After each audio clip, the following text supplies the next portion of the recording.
Hi, you meddling kids. I just wanted to come up with some new comic reviews, so here we go. First off, we have Daredevil #2, and this is by Mark Waid, and let's see, what's his name? Pablo Rivera.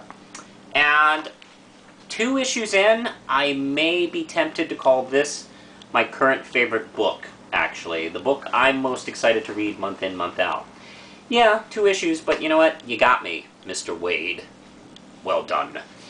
Alright, when we last left Matt Murdock, he was, basically he rebuilt his life again, and he's actually kind of developed a pretty good attitude about it, realizing that his life has been destroyed several times and he's rebuilt it, so he's now has this outlook suggesting, like, you know what, I've taken the worst life can give me, and I keep bouncing back, so you know what, fuck it, I can do it. And it's definitely changed his outlook.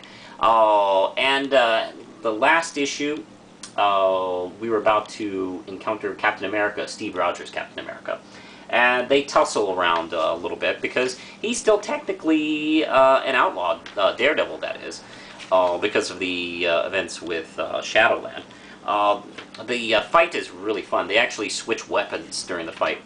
And, let's see, Daredevil has a fun line about what it was like using the shield.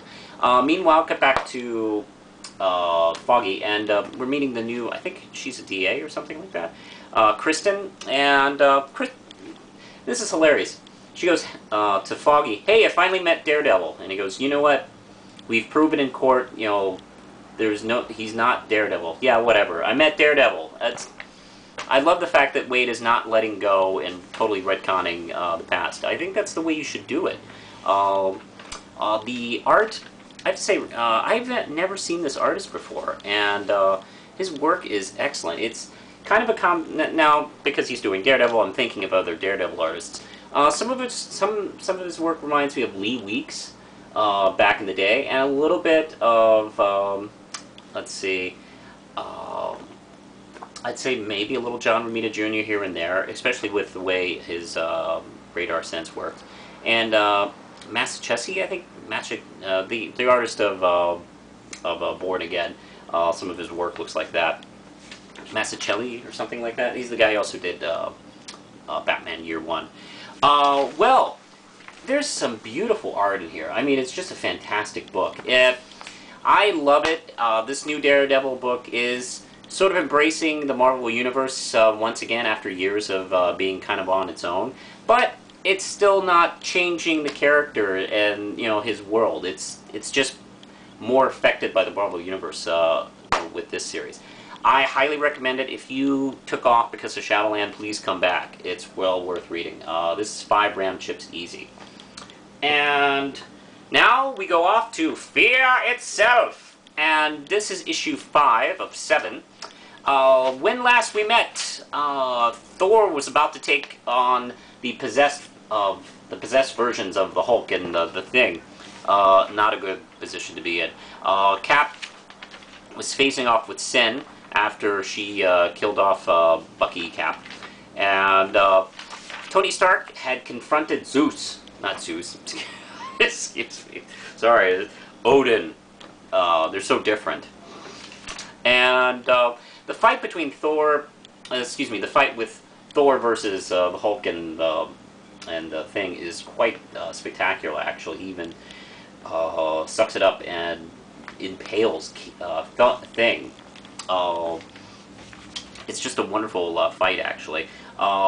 Bringing Franklin and Val into the scene, where they assist the injured Thing. And, I mean, Thing takes the hammer through the chest. Also, the God of Fear, the Serpent, confronts the Avengers here. And it's just spectacular. You know, I'm sure everyone's heard of what happens to Cap's shield during the sequence. But, you know, I just won't go too deep into it. It's fantastic, actually, that little sequence. It does make you take a step back and go, oh, they seem to be in serious trouble. Really well done. I'm going to give this 5 RAM chips. I really liked it a lot. I think people are really neglecting this series. I think you know, I'm not the biggest fan of crossovers, but this one's been really good, and I know everyone is going off on Flashpoint, but I like this a lot. It's a solid story. It's not, musical chairs reality or something like that. It's actually just a story. And X-Men Schism, speaking of crossovers that are actually kind of good, I've been enjoying X-Men Schism here. This is issue 3, written by Jason Aaron. And this issue's artist is Daniel Acuna, I think it. And Acuna definitely has a different style. It's definitely a more artsy and darker shaded style than the others. A little more realistic in some fashions. Some of the X-Men have gone to an opening of the Mutant Museum because they're trying to take part in trying to keep up public relations. But then they're attacked by the new Black King and his other 12-year-old companions. Yeah, the new Black King is 12 and much more evil than the previous one. And the attack, they systematically take down each one of the X-Men. I mean, and we're talking like Namor and Magneto, and they're taking them down pretty easily, even making fun of them as they do so. And they have these little aliens that look a lot like Starro, actually, kind of taking them down. Wow, this is really good. The confrontation also takes place... you see the tension mounting between Wolverine and Cyclops on their different opinions on how to handle this situation. As they're definitely trying to keep a handle on everything, but at the same time trying to keep away from each other's throats. So, not bad. This is a pretty good time to check out X-Men again, by the way. I'm going to give this 5 round trips.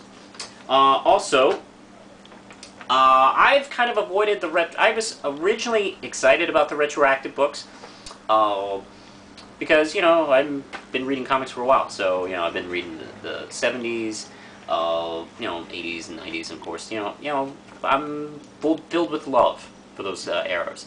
And then I saw the price tags, which are like $5 a piece, so my love kind of dwindled down to an affection. But I couldn't resist this one. This is Batman the 90s. This is Alan Grant and Norm Breyfogle. This is actually, Alan Grant and Norm Breyfogle are one of my favorite comic teams on any book. In case you hadn't seen previous videos where I discussed them. They worked on Detective Comics in the late 80s, like 88, 89, and then they shifted over to the regular Batman book for the first few years of the 90s. And I really loved this team. And they put together a really good set of creepy Batman stories. Norm Breyfogle has just such a... I'll get into the book right here. Has such a really visceral style, and it's just... It's unlike a lot of superhero books you see, actually. And Grant took a lot of cues from real-life horrors and combined them with like scary horrors. And he was also the creator of the Ventriloquist, as well as Mr. Zaz, and a couple of characters here and there. He tried to sort of build a secondary rogues gallery for Batman, and for the most part he was successful. And a lot of them were very scary guys, like Cornelius Stirk, by the way. He's the guy who eats hearts. Anyway, this is sort of... I understood that this book was sort of inspired by an issue called Trash, which, by the way, is reprinted in the back. Not sure how much really has to do with the previous issue. It's not really a direct sequel. It starts out in the same trash landfill. That's mainly the only thing. I do think maybe it has something to do with the fact that the issue back in the 90s was kind of a downer story, where this one is a little more uplifting. It's Batman realizing he's got to protect the real ventriloquist, not the Paul Dini version. He's going to see what he's up to. He realizes that he's still dealing, of course, like he would change. But at the same time, there's this zombie that there's this zombie of someone he killed, coming to crash the party.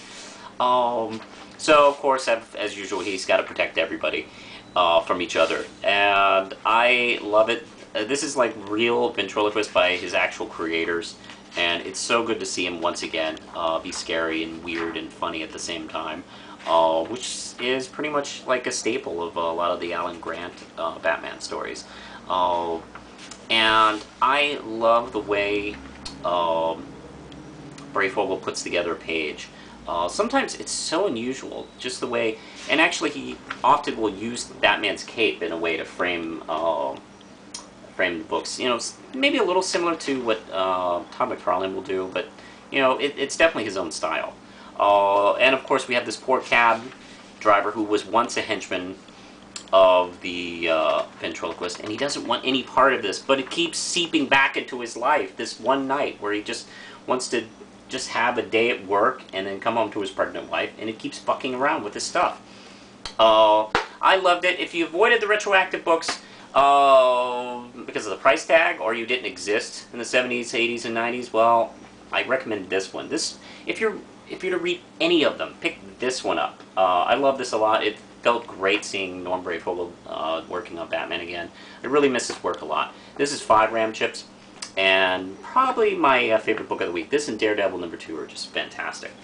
I think that's it, so push the button, Lindsay.